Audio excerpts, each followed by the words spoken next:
ආයිබෝවන් ඔයාලා හැමෝටම සාදරයෙන් පිළිගන්නවා ග්ලැමෝරා YouTube channel එකට. ඉතින් අද මම ඔයාලට කතා කරන්නේ ගොඩක් දෙනෙකුට බලපාලා තියෙන ගැටලුවක් ගැන.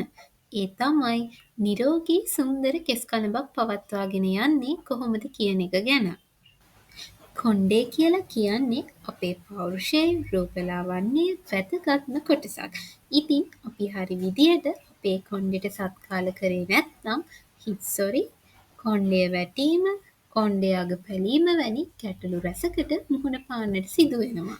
ඉතින් අපි දැන් බලමු නිවැරදිව ක්‍රමවේදයන් ඔස්සේ ශක්තිමත් කෙස් කලඹක් පවත්වාගෙන යන්නේ කොහොමද කියලා. පළවෙනිම දේ තමයි නිවැරදිව හිස කෙස් සේදීම සඳහා ෂැම්පු එකක් තෝරා ගැනීම. හිස කෙස් සම්බන්ධව ඇති ගැටලු හිස් කබලේ සිට කෙස් ගසෙහි අග දක්වාම බලපෑමක් ඇති කරනවා.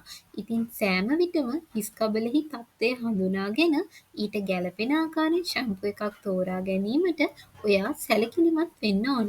ඒ වගේම තමයි සතියකට දෙවරක් හෝ තුන්වරක් පමණ ෂැම්පු යොදාගෙන හිස කෙස් සේදීම ප්‍රමාණවත් වන අතර අධික ලෙස ෂැම්පු කිරීමෙන් ඔයාගේ හිස් කබලේ තියෙන ස්වභාවික තෙල් තට්ටුව ඉවත්වීමේ හැකියාවත් වැඩි වෙනවා. ගමනය කළ යුතු දෙවැනි ක්‍රමවේදය වන්නේ කන්ඩිෂනර් භාවිතයයි.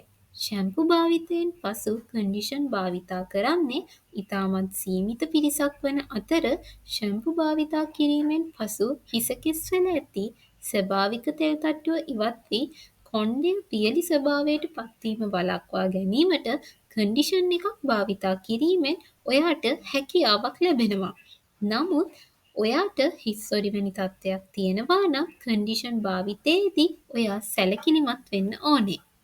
නිරෝගී කෙස් කලඹක් පවත්වාගෙන යාම සඳහා වැදගත් වන තවත් වැදගත්ම ක්‍රමයක් වන්නේ හිස කෙස් වලට සත්කාරයන් ලබා දීමයි. ඉතින් එය අභ්‍යන්තරව මෙන්ම බාහිරවද ලබා දිය යුතුයි. උදාහරණයක් ලෙස බාහිර සත්කාරයන් ලෙස oil massage, keratin treatment, conditioner treatment වැනි දෑ හරහා ඔයාගේ කොණ්ඩයට අවශ්‍ය බාහිර පෝෂණය ලබා ගැනීමේ හැකියාව පවතින අතර නිවැරදි ආහාර පුරුදු හරහා ඔයාගේ කොණ්ඩයට අවශ්‍ය අභ්‍යන්තර පෝෂණය ලබා ගැනීමට ඔයාට හැකියාවක් ලැබෙනවා.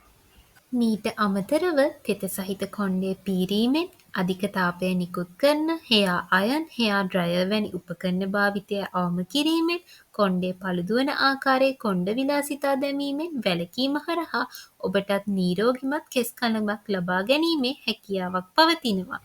ඉතින් මේ ක්‍රමවේදයන් අනුගමනය කිරීම හරහා ඔයාටත් නිරෝගී කෙස් කලඹක හිමිකාරයෙක් වෙන්න හැකියාවක් ලැබෙනවා.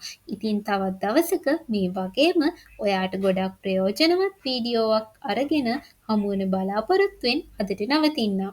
ඒ වගේම තමයි අපගේ YouTube channel එක subscribe කරන්න, like කරන්න, comment කරන්නත් අමතක කරන්න එපා.